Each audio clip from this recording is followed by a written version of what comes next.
Nous sommes de retour sur Globule Radio, dans la radio des villages. Pour cette seconde partie d'émission, nous avons le plaisir de recevoir Joëlle d'Artic-Pas-Calais. Bonjour et merci d'avoir répondu présente. Bonjour, merci pour votre invitation. Historienne et autrice de nombreux livres sur l'histoire de Chamonix, vous aimez partager la mémoire de la vallée et celle de ses habitants. Aujourd'hui, nous sommes à Argentières, village dont vous connaissez bien entendu l'histoire. Vous y avez habité pendant plus de 20 ans. Et dans cette émission de la radio des villages, nous allons explorer ensemble son histoire. Nous sommes en direct de la pharmacie des artistes, rue Charlotte Stratton, un nom bien connu dans la vallée, notamment grâce à l'alpiniste britannique Mary Isabella. En 1876, c'est elle qui réalise la première hivernale du Mont Blanc. Joëlle d'Artic-Pas-Calais, cette année, vous préparez d'ailleurs un opuscule sur cette pionnière. Pouvez-vous nous raconter son histoire avec Argentières et votre projet ? Alors l'histoire d'Isabella, elle est évidemment très importante et surtout très attachante. Voilà une alpiniste, une Britannique, qui vient dans la vallée de Chamonix pour faire de la montagne. C'est une sportive, comme tous les Britanniques de l'époque, enfin du moins les Britanniques argentés. Elle est fille d'un militaire de carrière, donc elle a les moyens. Elle est née à Bristol en 1838 et elle arrive ici. Elle est déjà allée dans les Pyrénées. Elle a déjà traversé toute la France du nord au sud pour aller dans les Pyrénées. Et donc, elle est très, très sportive et elle arrive ici avec son amie Emmeline Lewis Lloyd, qui est une amie de la famille. Parce que sa famille à elle, Isabella, elle n'a plus personne. Elle a été recueillie dans la famille Lewis Lloyd pour y dormir, pour y habiter, alors que ses parents sont décédés et ses sœurs également. Et la voilà qui arrive à Chamonix et qui, en toute sportive qu'elle est, va s'attacher à faire de l'alpinisme. Et elle rencontre à ce moment-là un guide d'ici, du haut de la vallée, qui s'appelle Esteril Stratton, et qui est guide en 1865, intégré à la compagnie des guides. Et c'est comme ça que toute sa carrière d'alpiniste, elle la fera aux côtés, en suivant Esteril Charlet, qui deviendra Jean Charlet Stratton. Esteril, c'est son deuxième prénom, mais son prénom usuel quand il était jeune et enfant surtout. Et c'est un prénom un petit peu particulier, donc il prend plutôt le premier prénom, Jean, qui est plus facile à retenir pour devenir Jean Charlet Stratton. D'accord. Et du coup, est-ce que vous pouvez un peu nous parler de votre projet ? Alors, le projet, c'est l'histoire de cette Mary Isabella Stratton qui arrive ici, comme je le disais tout à l'heure, et qui commence à faire de la montagne, de l'alpinisme avec son guide, qui sera son guide fidèle. Et elle fait comme ça la première ascension de l'Aiguille du Moine, elle fait la première ascension de la Pointe Isabella, qui portera son nom, et elle fera un peu plus tard la première ascension de l'Aiguille de la Persévérance. Et entre-temps, comme elle marche très très bien et qu'elle ne craint pas le froid, le projet c'est de faire l'ascension hivernale du Mont Blanc. C'est ce qu'elle et son guide parviennent à réussir en janvier 1876. Et c'est lors de son retour à Chamonix, alors qu'elle a bravé les tourments, bravé le froid. Ils ont eu très très froid, bien entendu. En hiver, au sommet du Mont Blanc, il faisait très très froid. Et c'est lors de son retour à Chamonix que les guides l'accueillent. C'est une tradition d'accueillir les cordés qui ont réussi, qui ont fait une belle réussite. Les autres guides, avec la fanfare, accueillent les vainqueurs, entre guillemets. Et c'est ce qui se passe pour Mary Isabella et son guide, Jean Esteril Stratton. Et c'est à ce moment-là qu'un discours est prononcé par le directeur de la fanfare des guides, qui à ce moment-là dit... Mademoiselle, nous avions une fiancée du Mont Blanc, et il veut parler bien sûr d'Henriette d'Angeville, oui. Mais vous avez vaincu le Mont Blanc et vous êtes sa suzeraine. Wow. Voilà, d'où vient le surnom de suzeraine. D'accord. Oui, parce que j'imagine qu'à l'époque, femme alpiniste, ça n'existait pas. Si, il y avait pas mal de femmes alpinistes, bien sûr que oui, mais il y avait notamment Meta Brevoort, qui était avec son neveu Coolidge, qui était aussi qui aurait voulu faire comme Isabella et Jean-Charles Stratton, qui aurait voulu aussi vaincre le Mont Blanc en hiver, mais c'est l'accordé Charles Stratton qui les devance de quelques heures, de quelques jours presque. Et Martha Brevoort, Meta Brevoort, Meta c'est pour Marguerite, Meta Brevoort était une alpiniste aussi très forte, très en vogue. D'accord. Oui, ce que je voulais dire, c'était peut-être que c'était compliqué. Les femmes étaient peut-être beaucoup plus invisibilisées et on leur donnait peut-être moins la chance de se lancer dans ce sport à l'époque. Elles étaient moins nombreuses, assurément. Oui. Donc, évidemment, elles ne marchaient pas toutes seules non plus. Elles avaient des porteurs, elles avaient tout ce qu'il fallait pour faciliter leur marche vers les hauts sommets. Mais néanmoins, elles étaient... Henriette d'Angeville est un bel exemple également. Oui. Voilà, de femmes d'âge mûr, en plus de ça. Ce ne sont pas des jeunes femmes. L'une et l'autre, Isabella Stratton et Henriette d'Angeville, ont l'une et l'autre pratiquement la quarantaine quand elles vont en montagne. Elles ne sont pas des jeunes filles qui grimpent comme on pourrait l'imaginer aujourd'hui.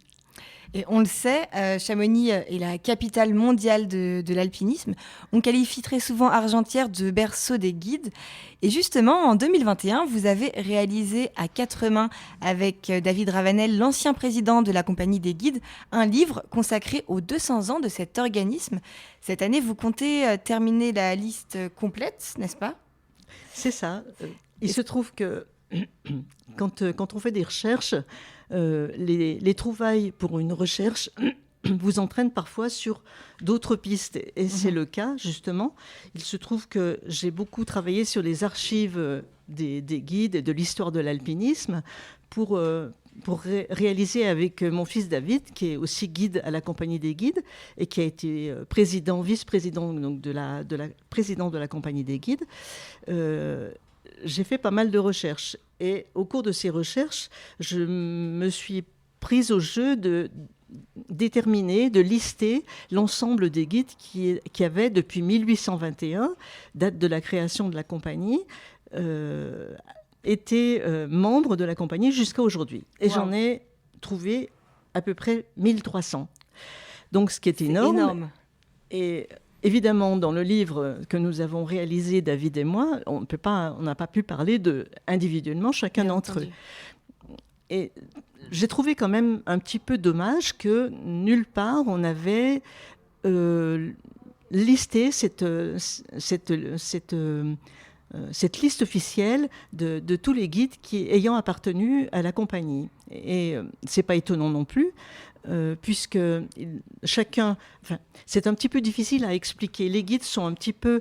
Il y a un petit peu de tout. C'est-à-dire qu'il y a des guides qui sont inscrits à la compagnie, qui sont rentrés à la compagnie, qui en ont été acceptés, bien entendu.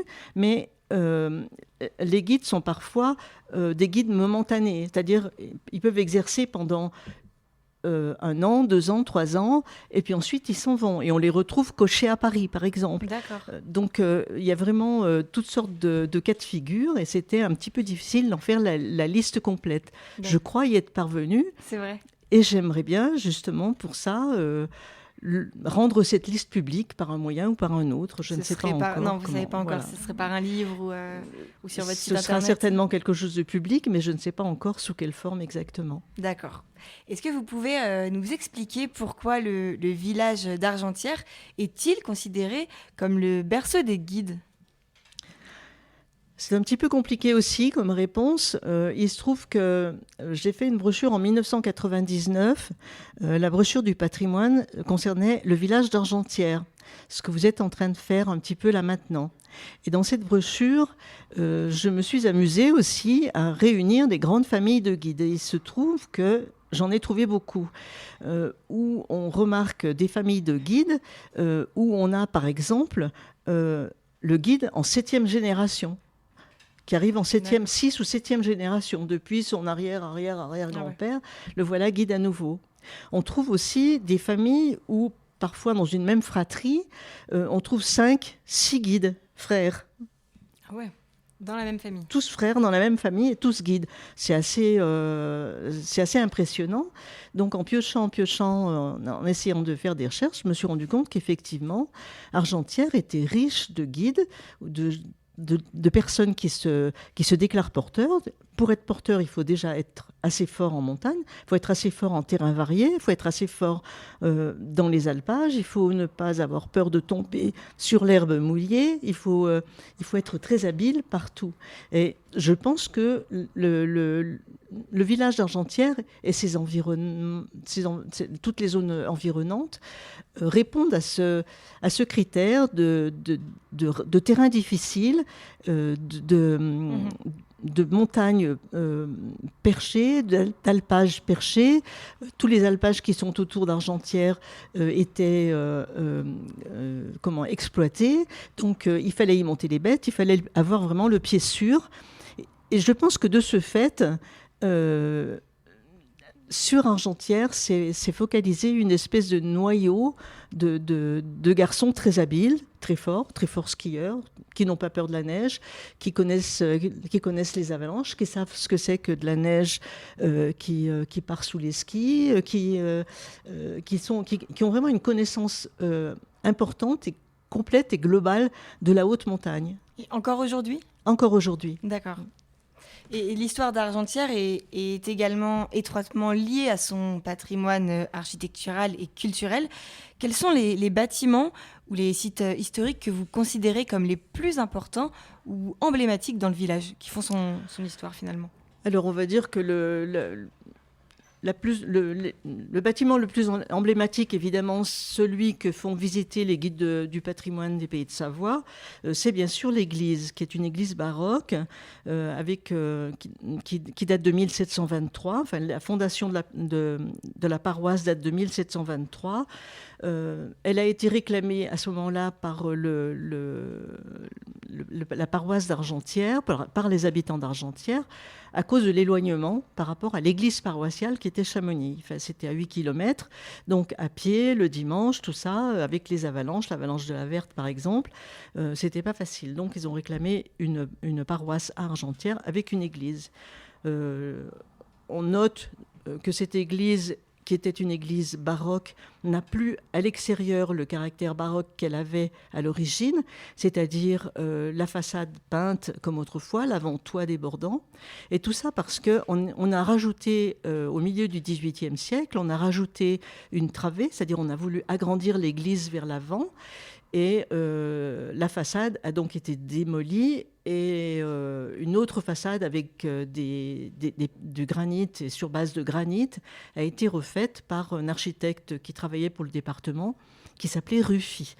On peut le regretter, on peut le déplorer bien sûr, mais voilà, c'est comme ça. Le clocher répond un petit peu à la même chose. Le clocher a été démoli et les cloches ont été descendu et fondu sous la Révolution, parce qu'on avait besoin évidemment de métal. Donc le clocher a été refait à peu près au milieu du 19e siècle, sous la forme actuelle, qui est le clocher à bulbe que tout le monde admire. Ce qui a été gardé, conservé de l'église d'origine, c'est le retable. Donc, ce qu'on voit tout au fond, qui est un retable classique datant de l'époque baroque, avec les colonnes torses, avec les 3 niveaux de lecture, enfin, etc., etc. Et ça, un guide du patrimoine peut faire visiter très bien ce genre d'intérieur. Justement, en tant que membre du comité de l'association des Amis du Vieux Chamonix, vous êtes impliqué dans la préservation et la promotion du patrimoine local. Comment cette association travaille-t-elle pour préserver l'histoire et les traditions d'Argentière aujourd'hui ? Alors, cette association a été créée en 1969 par Mireille Simon, dont la fille Françoise est actuellement présidente. L'association des Amis du Vieux Chamonix concerne également Argentières. Argentières fait partie de la commune de Chamonix, donc ipso facto,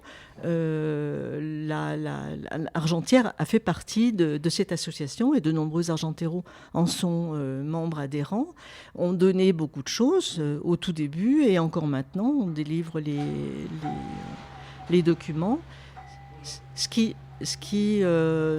L'association travaille donc avec Argentières normalement, j'allais dire, tout en laissant les précarés qui sont l'association de Valorcine qui s'appelle la Valorsna, l'association des Ouches qui s'appelle j'ai plus le terme, dans le temps, et l'association de Servoz qui s'appelle Histoire et Tradition.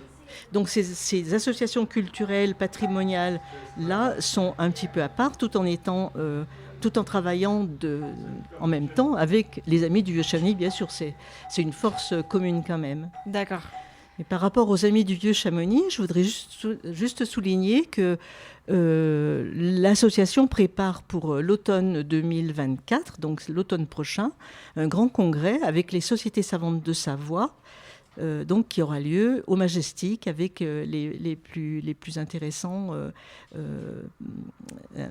membres universitaires qui viendront parler de leurs recherches. D'accord. Donc l'objectif, c'est de parler du patrimoine ? C'est parler du patrimoine, bien sûr, patrimoine au sens large. Enfin, il y a une liste très précise concernant évidemment la vallée de Chamonix, mais c'est élargi à diverses études universitaires sur avec des études nouvelles, bien entendu, non pas sur des textes anciens, mais sur des études plutôt récentes qui vont apporter un petit peu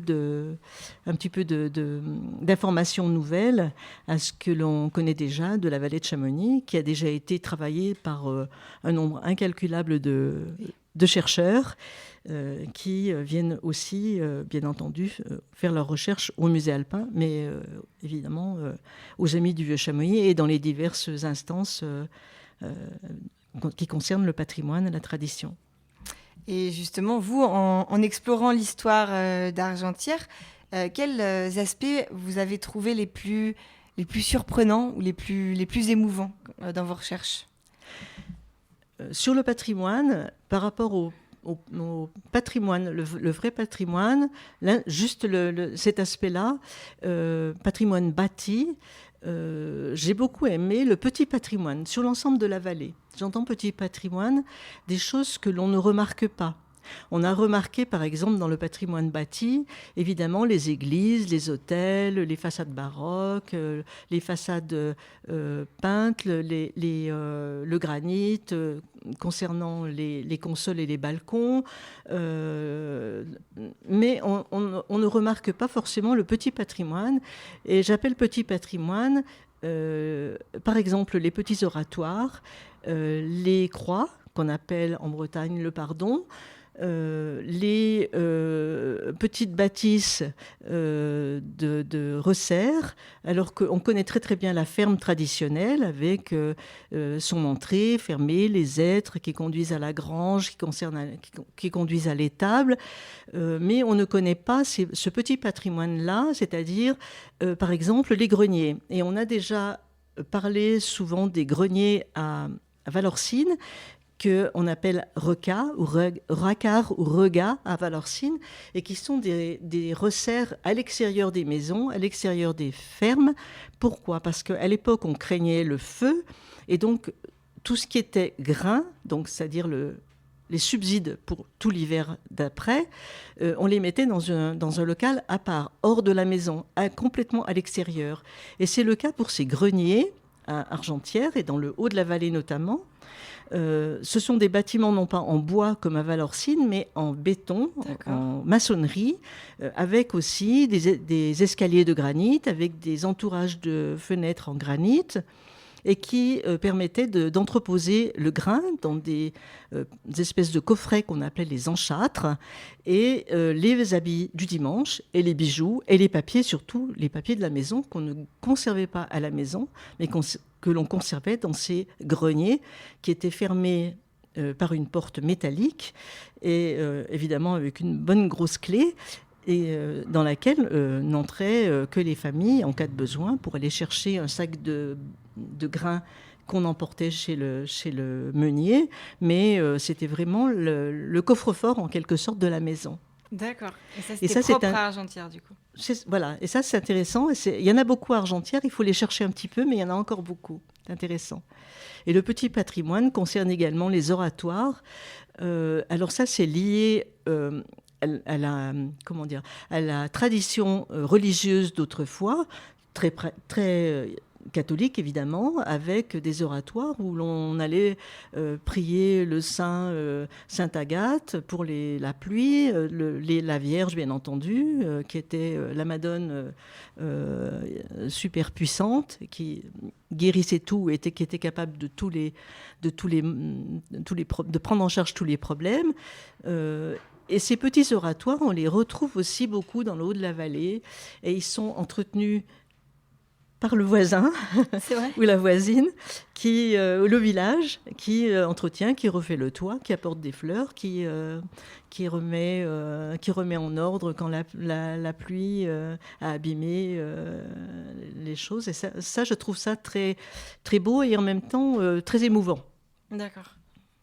Et est-ce qu'il y a des histoires ou des anecdotes locales que vous aimez partager davantage du coup sur l'histoire d'Argentière ou sur la vallée de Chamonix, que vous aimez partager du coup avec vos lecteurs ou même les gens qui viennent vous voir dans les Amis de Chamonix, du Vieux Chamonix?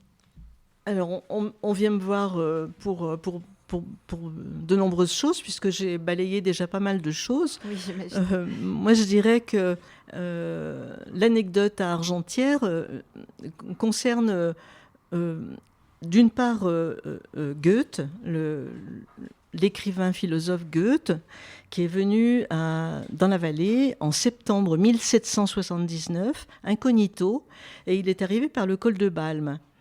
Et par le col de Balme, il a eu la surprise de découvrir un site absolument extraordinaire, parce que il est arrivé par mauvais temps, il faisait pas très très beau, il y avait des nuages, il y avait de la pluie, et donc au fur et à mesure qu'il avançait, qu'il descendait ce col de Balme, devant lui s'ouvrait la vue sur le Mont Blanc.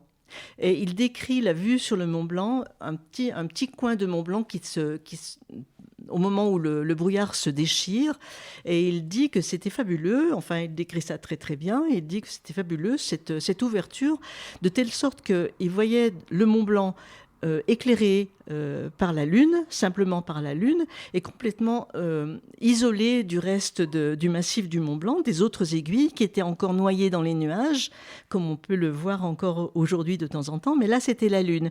Et la Lune éclairait le Mont Blanc de telle sorte qu'on avait l'impression, dit-il, que la lumière vient du Mont Blanc lui-même. Ouais. Alors ça, c'est très joli. C'est très beau. Voilà. Et le même ressenti, on peut le dire, a sans doute été perçu par un résident secondaire qui venait de Paris et qui s'appelait Monsieur Krug, et qui arrive de la même façon dans la vallée de Chamonix, en venant non pas du col de Balme, mais du col des Montets. C'était un voyage de noces, et il est tombé sous le charme quand il est arrivé au col des Montets, parce que devant lui se déploie l'aiguille verte, l'aiguille des drues que l'on voit un petit peu en contrebas, qui n'est pas distincte non plus, pas très distincte, mais l'aiguille verte par contre lui est révélée dans toute sa majesté. Et voilà, il tombe éperdument amoureux du pays. Il écrit à tous ses voisins, j'ai trouvé le paradis, c'est là. Et c'est lui qui était protestant, donc riche, assez riche, protestant, à Argentière, dans une communauté qui a pas mal d'argent. Et c'est lui qui a fondé le petit noyau protestant à Argentière, notamment au village de Trelchamp, qui est juste sous le col des Montets. D'accord. De là où il avait tant admiré la Verte. D'accord. Et est-ce que vous avez des conseils à donner à ceux qui souhaitent en apprendre davantage sur l'histoire d'Argentière ou sur la vallée de Chamonix? Comment ils peuvent se renseigner? Il y a des milliers de livres. Il y a des milliers de livres et peut-être avec les GPPS, les guides du patrimoine des pays de Savoie, je trouve que c'est une belle approche pour celui qui n'a jamais vu, qui ne comprend pas, qui est vraiment débutant dans l'histoire. C'est une belle approche. Pour revoir par le petit bout de la lorgnette, et puis ensuite approfondir si on a vraiment aimé. Voilà, les guides du patrimoine des pays de Savoie ont l'avantage de promener les visiteurs et de les diriger d'un site à l'autre dans la vallée notamment, hein, parce que la montagne, c'est les accompagnateurs de montagne, et on ne va pas mélanger les deux. Bien sûr.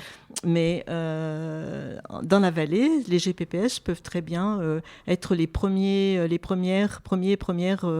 interlocuteurs qui donnent envie d'en savoir plus, on va dire. Très important. Et qu'est-ce qui vous passionne, vous, dans ces recherches, justement, dans le fait de piocher des histoires, de découvrir de nouvelles anecdotes à raconter? Alors, l'histoire de Chamonix, un petit peu, m'est tombée dessus un petit peu par hasard, avec la première brochure du patrimoine que j'ai rédigée alors que je travaillais encore à la mairie de Chamonix, au service communication, et m'a obligée, entre guillemets, à faire des recherches. C'était pas mon truc au début. Je connaissais bien l'histoire des guides, enfin, etc., mais un petit peu de loin, un petit peu superficiellement. Et cette première brochure m'a obligée à faire des recherches. Et il se trouve que c'est comme la chasse au trésor.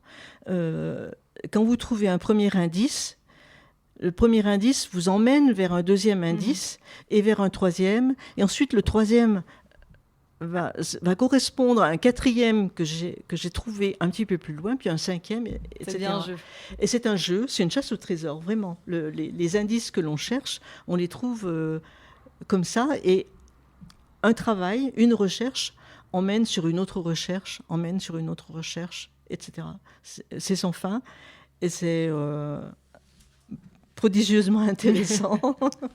Ce que vous aimez le plus, c'est un vrai plaisir. C'est la recherche ou le partage de ces connaissances, justement? C'est la recherche, déjà, premièrement. Et puis, voilà, quand on trouve quelque chose, ce sont des vraies pépites. Et le partage, c'était très intéressant aussi. Et le partage par l'écriture, j'ai un plaisir incroyable qui m'est venu petit à petit aussi, justement à partager, à écrire, à essayer de donner envie de me lire, et puis de partager, et puis de rencontrer, etc. Oui. Le tout est un jeu et un plaisir. Et quels sont finalement vos projets là, pour l'année 2024 ? Alors 2024 sera, je pense, l'apparition de ce livre sur Isabella Charles Stratton. C'est un petit livre, mais quand même. Et puis, normalement, devrais sortir le tome 2 des livres des 100 Mont Blanc peints par Lionel Vibo. Le tome 1 est déjà paru il y a 3 ans. D'accord. Le tome 2 devrait sortir fin d'été, début d'été, voilà. Et sur ces 100 Mont Blanc peints par Lionel Vibo, qui ont été un vrai plaisir aussi à voir, à partager, à étudier, à commenter. Et puis j'espère bien arriver à trouver une façon de publier cette liste des guides avec à chaque fois, bien entendu, ponctuée d'histoires, ponctuée de l'histoire des guides ou de l'histoire de chacun ou de l'histoire globale de la compagnie, etc. Donc on va loin. Mais à ce sujet, je déborde un petit peu sur les guides en prenant non pas les guides de 1821, mais en essayant d'y associer les guides précédents. C'est-à-dire D'accord. les guides qui ont accompagné, on ne les connaît pas tous, ils ne sont pas justement répertoriés. D'accord. Mais quand même, on en connaît certains, comme par exemple Cachat le Géant, qui a accompagné quand même de Saussure, non seulement au Mont Blanc, mais faire le tour du Mont Rose également. Donc voilà, par exemple aussi, des guides comme comment il s'appelle, le Grand Joras, qui était aussi un guide important. Par exemple, les Pierre Balma, voilà, sont des guides qui ne font pas partie de la compagnie, qui étaient trop âgés pour rentrer à la compagnie en 1821, mais qui ont laissé une empreinte assez forte et pour lesquels on s'est posé la question quand on a écrit le livre sur les guides, mais après tout, à partir de quand devient-on guide ? Oui, c'est très intéressant. Voilà, avec David, cette question nous est venue à l'esprit. Est-ce que c'est à partir du moment où on connaît le territoire et où on emmène quelqu'un par la main ou par la corde ? Ou est-ce que c'est parce qu'on est rémunéré pour ça, on touche de l'argent ? Ou est-ce qu'on peut être guide aussi et être bénévole ? Voilà, qu'est-ce que ça veut dire et à partir de quand la réponse on n'a pas trouvé la réponse. Donc à suivre en 2024. Voilà. Merci beaucoup. C'était Joëlle d'Artic-Pas-Calais au micro de Globule Radio.